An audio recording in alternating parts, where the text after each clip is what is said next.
Okay, dreamer please. Hi guys, welcome back to my channel. So this video is gonna cover what's gonna happen on the first anniversary update, which will happen in 2 weeks. So there's no update next week, please take note of that. So in 2 weeks we'll get the first anniversary update, and this video we will go through what could possibly come. And we'll start with the heroes first, and one of the most obvious choices that they may choose to release is Spike Plus, because of the ending that happened in the previous side scenario, right? And I know his skill set is extremely long and complicated, so let me just talk you through it. Previously I've already made a video on this, okay, but this will be a clearer interpretation of his skill set. So when his HP falls below 70%, he will apply Immortality, and he will also reduce his skill cooldown by 15 seconds, increase his freeze accuracy, and has 75% chance to freeze all enemies within a circular range around himself. For his skill 1, he deals AoE damage, has a 100% chance to pull. This pull is only 1 meter, okay? And he also has 60% chance to freeze all enemies when he uses this skill. For his skill 2, he charges to the target he prioritizes against universal enemies. He will deal damage, 100% chance to freeze that universal enemy, and he also apply an area effect, Cold Air, and this Cold Air area will apply a debuff on enemies that are near him up to 10 stacks. Upon 10 stacks, it will freeze the enemy, and it will also reduce movement speed of the enemy and deal fixed damage on the enemy, okay? For his skill 3, he will remove debuffs from himself and increase his status effect resistance, unremovable. He will also reduce the damage received by tank and support allies. Obviously, you know, this will most probably be used alongside Clemyth, alongside maybe Rudy Plus even, okay, double tanks. So could be a possible comp you want to run. And then he will also cast a shield on himself. For his ultimate skill, he becomes unstoppable, reduces his own damage taken, unremovable. He will deal AoE damage and also deal additional damage to frozen targets. Has a chance to freeze for 5 times. It is the effect over time kind of a skill. He will also apply a new debuff called Annihilation for 8 seconds. So what Annihilation does is that when this debuff is landed on the enemy and the enemy dies, they cannot revive, okay? And for this reason alone, sometimes I've seen him being used in Maze, because as you know, Maze enemies, they always have revive. So using Spike Plus in Maze kind of helps you mitigate that, so you don't have to have a very long run. Okay, that's one potential area other than PvP where he can be used. So overall, he is a great unit. So him coming out at this point of time where tank teams are already so common, could potentially just enhance the potential of the tank team and make arena pretty long. So yeah, and he offers great defense codex as well. So if you want to get him, I would say it's a pretty good pick. And the next possible hero could be Clemyth, because in Korea server, Clemyth did come out before Spike. She will cast a shield on herself based on max HP, based on her own max HP on all allies. And this passive has a 20-second cooldown, so every 20 seconds she's going to reactivate this passive. And if her skill level is level 1 to 16, there will be no healing effect, but beyond that she will actually heal all your allies upon casting this shield as well. Yeah, and she also grants allies cooldown increase immunity, so she completely shuts off karma upon her release. So this is the karma killer we are talking about. For skill 1, she deals AoE damage. She has a 100% chance to strengthen applied debuffs and allies buffs. This strengthening effect actually converts these debuffs and buffs to become unremovable. So it is also another very broken effect that was introduced when Clemyth was launched, which is what made her so insane. Okay, in PvP, she also increases allies' ultimate gauge with this skill, but not for tanks and support. And then for skill 2, she increases the attack of all allies, increases crit damage of allies, and also grants allies ultimate gauge reduction immunity. Again, ultimate gauge reduction immunity is something that is pretty common right now in the PvP meta, especially with Ming coming back and with lots of lethargy accessories running around.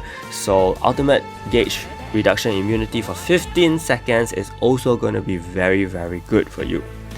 For skill 3, she removes all buffs from enemies, okay, within a circular range, a very big range. She also summons that one time zone for 15 seconds that removes all area effects.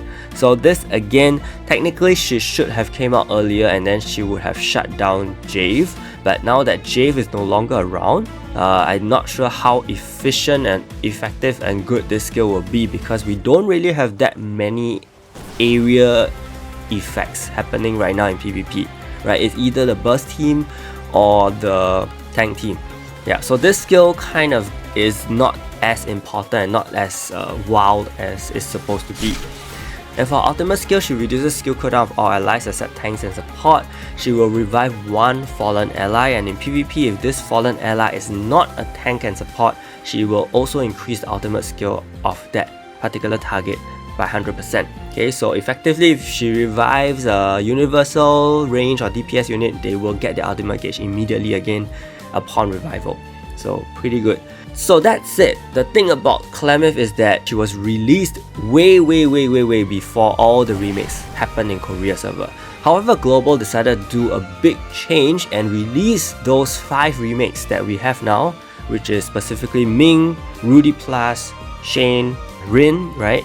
Way ahead of time, even before the whole range of DPS new units came out. So that said, I have to caution you, because Clemyth may not be as amazing as she was made to be because of Shane running around. Shane goes straight for support units, and Clemyth is a support hero.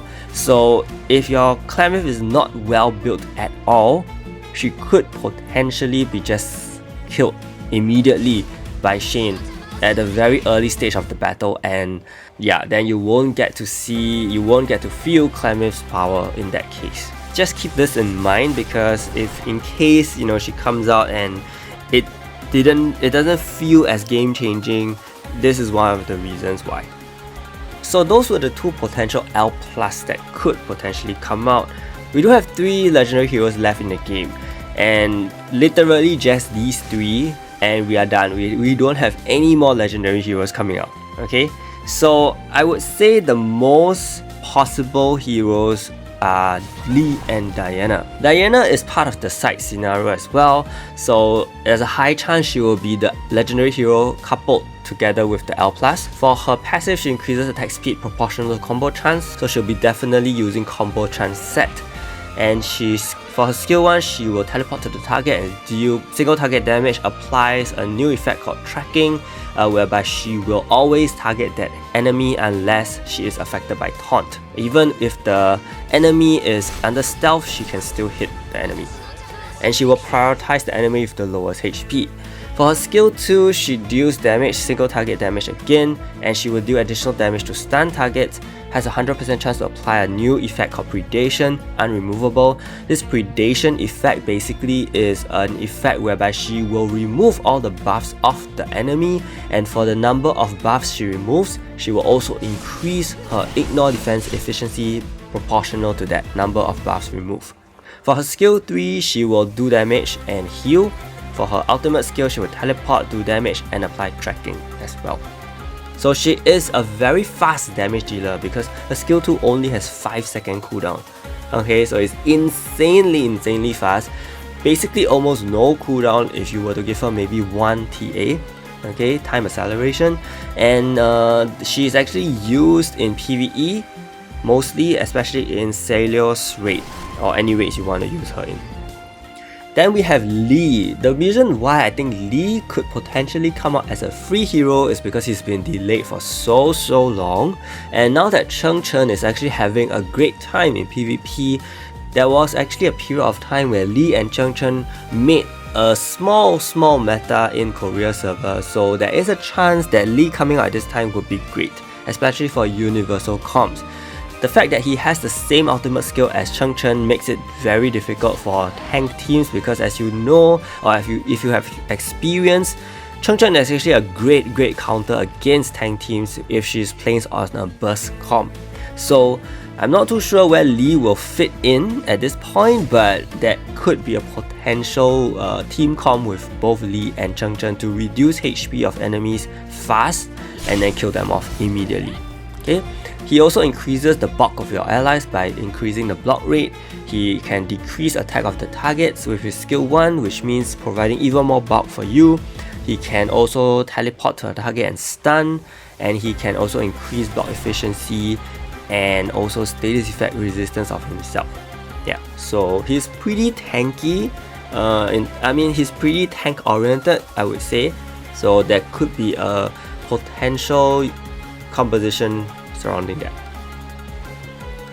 Now I do think that they may try to be funny and potentially delay the side scenario. I mean, there is a slight chance in doing that because Season 3 is a really big update, and I think if they release Season 3 on the day of the anniversary, I think that could be a much bigger affair than just releasing a side story. And with Season 3 we will have Legendary Plus Dylan, so I'm just putting his skill set here just for you guys to take a look. And another reason why I feel this has a chance to happen is because of all the DPS remakes that recently happened, because tank teams are still very prevalent in the current meta, especially at the top tiers. So I think they could potentially release him to try to mitigate that. Also, he deals a lot of defense ignoring damage. He also ignores shield, he also reduces damage, and he also has his own special debuff which is called Death Sentence. Okay, that basically just allows him to do more damage to heroes with the debuff.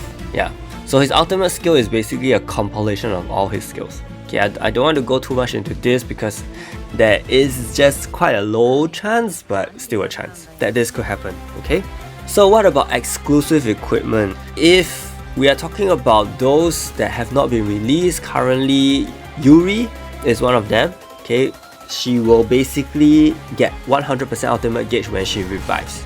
That's all. If Spike Plus comes out, there is a chance that they may release his exclusive equipment with him, because that was what happened in Korea, and basically he just gets a second immortality at 10% HP, which prolongs his entire lifespan. If Diana comes out, her EE could be also released alongside with her. I think this will make more sense because if she comes out, she definitely needs her EE because she cannot stun, and one of her skills actually deals more damage to stun targets, and you need her EE to stun a target. So there are two new EEs that I have never covered before, and one of them belongs to Chris. Basically what Chris gains is that for his skill 1, which increases combo chance on himself at the moment, he will then also add on combo damage, and this will be applied to all allies. Basically he is applying a Rachel passive to your entire team. Okay, so it's the same thing as what Rachel does with her EE. Then we also have Carl's EE. Carl's EE was released really recent in Korea server, so I don't think he will get it that soon. But basically this will change up his passive quite a bit. Every 3 attacks instead of every basic attack, he will deal 5000 fixed damage. In PvP, this EE will also give him additional attack speed by default. So for pets, there is a high chance that they may release a new L+ pet on this big update. Okay, and one of the potential L+ pets will include Velda Pet. Velda Pet was also the latest L+ pet released in Korea server. Okay, so for his active 1, it's the same, it's damage immunity. For active 2, he increases attack speed of all allies by 50%, and he also allows all allies to become unstoppable. If I'm not wrong, unstoppable also means immune to damage. No, his active 2 is actually better than the active 1. But yeah, so that's pretty wild. And then for his passive, he increases attack by 15%, increases basic attack damage by 100%, 100% chance to decrease a target's recovery rate by 100% for 20 seconds with any attack. This applies only in PvP. And he has the same revival effect as Irin. Okay, insane pet, very insane pet, especially for burst comps. But also really good if you think about it for PvE, because of the damage output that is increased for you. Yeah, so he's definitely both a PvE and PvP pet, so really good pet. Then we have Clemyth. For Clemyth, she also has damage immunity, and for her active 2, she increases ultimate gauge of all allies by 100% instantly, and she also applies a healing over time effect. She increases attack, ignore if defense efficiency, single target skill damage, so very PvE oriented as well.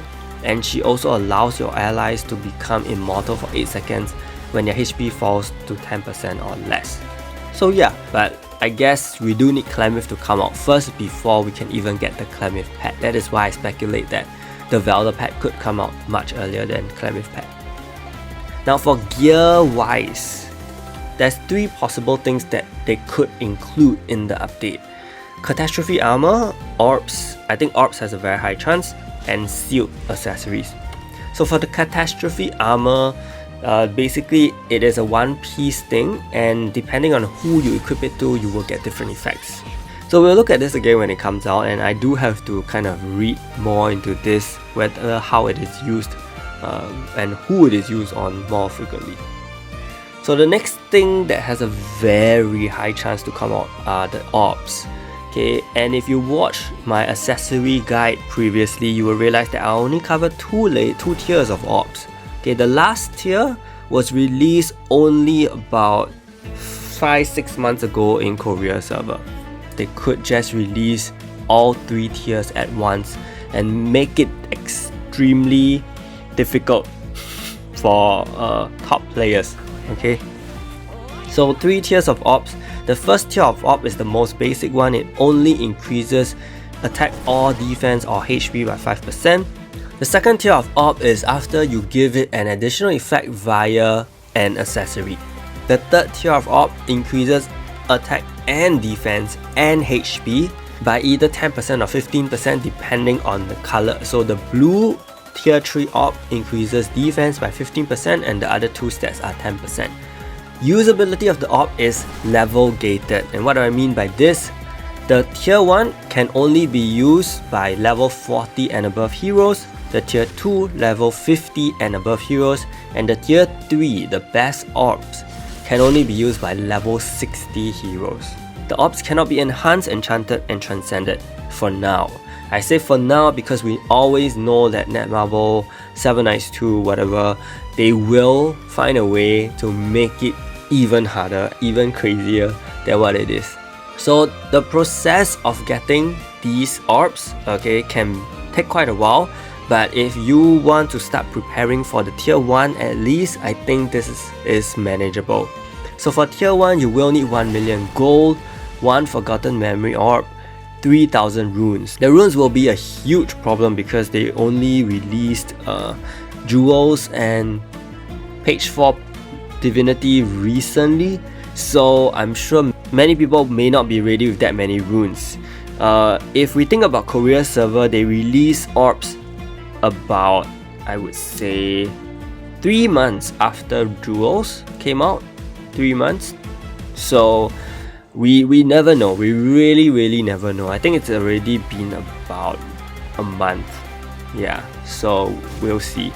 Okay, so for the attack orb, you will need the Imperial Order. No, you will need the embroidered fabric from your raids, and likewise for the defense and the HP orb. So basically you need to farm your Gigantus, Avalanche and Lizardra raids. So with all these specific materials, you will be able to get the tier 1 orb, which you can use on level 40 heroes. For the tier 2 orb, you will need a plus 20 accessory. It can be any accessory, okay, with the intended effect you want to have on the orb. So for example, if you want a destiny effect on an attack orb, you will need a destiny piece, okay, any destiny piece, make it plus 20, have 1000 crimson essence on hand, and then you can build the tier 2 orb. And the tier 2 orb will contain the destiny effect. So it is kind of like a 4th accessory in that case. And you can then have 3 destiny pieces and 1 maybe ace earring for the maximum potential amount of damage you can do in PvE. And then for the tier 3 orb, you will need 20 million gold and 3000 crimson essence with the tier 2 orb to get the tier 3 orb. That's about it. And only level 60 heroes can use it. The last potential thing that could come out will be the sealed accessories, okay, because I think it's been a while since we have new sealed accessories, and they could want to launch even more to vary things up. Okay, so for the first one, we have Current's earrings. It will increase HP by 15% for that particular hero, and they will also have a 100% chance to remove all debuffs from allies and increase all status effect resistance of allies by 20% for 10 seconds when a recovery skill is used. So this current earring is good for support units. Then we have Rudy's necklace, which gives evasion of 20% and defense of 10%. This is a very good necklace, so if it does come out, try to farm for it. Then we have Carl's ring, okay, it increases attack by 1% for every 3% of attack speed, and then it also allows the hero to deal 5,000 fixed damage every 3 basic attacks. In PvP, this will go up to 25,000 fixed damage. This is a revamped effect in Korea server very recently as well, so if they do launch it, it will have the revamp effect. It should have the revamp effect. Okay, 25,000 fixed damage every 3 basic attacks in PvP. Then you have Chris's earrings, which will decrease skill cooldown and increase status effect accuracy of the hero, which is great for Chris. Then we have another big component feature that is Masteries. So I'm just gonna list out to you the Masteries that will come out if they do expand it. And you can screenshot this for safekeeping.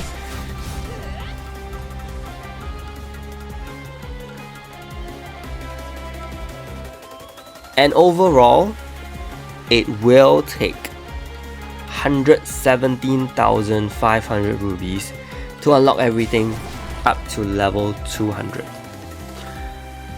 So, just keep it in mind.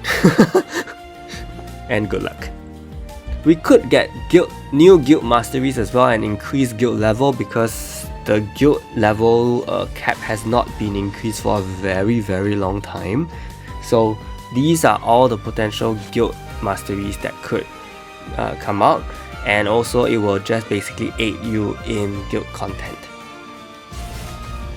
And finally, we may have more quality of life updates, because I realize for global server they tend to take quality of life updates from Korea side very quickly. Okay, when I mean very quickly, it really means just in a matter of weeks after Korea launches it. So one of the potential ones that could be brought over is that in Korea recently, they finally allow players to upgrade their lower tier elixirs and runes to higher tier. So for whatever reason, if you have more lower tier runes or maybe unused runes, lower tier runes and elixirs, and you really do need to get higher tier ones, you can actually craft them upwards now. Second quality of life update is that they have removed the 2, 3, 5 piece set restriction, and it will have a 1 to 5 piece set option available. So this will allow players to play with even more varieties and combinations of gear, and I think if they do release the catastrophe armor, this will be a great quality of life update to come along with it. Okay, because ultimately it is a one piece, and if they do allow this option of having 1 and 4 piece sets, I think that could really help. The next quality of life update will be the automatic belt, which means whenever you log into the game after the PvP reset, you will automatically get the belt instead of having to go collect it from the PvP screen, which I think is a great thing. Number 4 will be salvaging sealed accessories. So they actually have this feature in Korea server whereby you can immediately salvage the sealed accessory and get the various little components, instead of having to go to the craft section and try your luck for 1% chance to get the unsealed version. And finally, there is an upcoming update with the Universal Soul Stone. This Universal Soul Stone allows you to buy Soul Stones for any unit without a limit, okay, without any daily limit. So how do you get these Universal Soul Stones? You will need 40 legendary Soul Stones, gold, and 300 legendary elixirs, and you can craft 100 of these, which can be immediately used to buy 1 soul stone, 1 legendary plus soul stone, as you can see from the screen. Okay, you can get up to 500 of these universal soul stones per week, which means you can buy 5 legendary plus heroes worth of soul stones. And yeah, so yeah, these are some quality of life updates you can look forward to in future. So some of you may be thinking, are there going to be new PvE content? What happens to T16 dungeons? Well, I don't think they'll be coming out that soon for the anniversary, because Netmarble doesn't really like players to quickly catch up to certain things. Especially now that we have Jewels and level 60 cap just released, I don't think they will give us T16 dungeons so that we can farm more in such a short period of time. So they will probably release them slightly later so that we have to cope with whatever we have for now. There is also a new challenge dungeon in Korea server launched just maybe 1 month ago. Okay, 1 to 2 months ago. It is also something that won't be coming out too soon in our server because it involves increasing the frequency of having pets, which is something that global server is definitely not intending to do anytime soon until they release the Myth Pet update, which is gonna be very far off. So yeah, I don't think those two things will be coming too soon, so you don't have to worry about that. So with that, I've come to the end of this video and I hope it helped, and if it did, do give it a like and subscribe to my channel. Big shout out to my channel members Chilling Gonzalo, Jude, Nick, Yamaki, Karen, Harlan and JDN for their support. Stay tuned for more videos. Thank you so much and see you!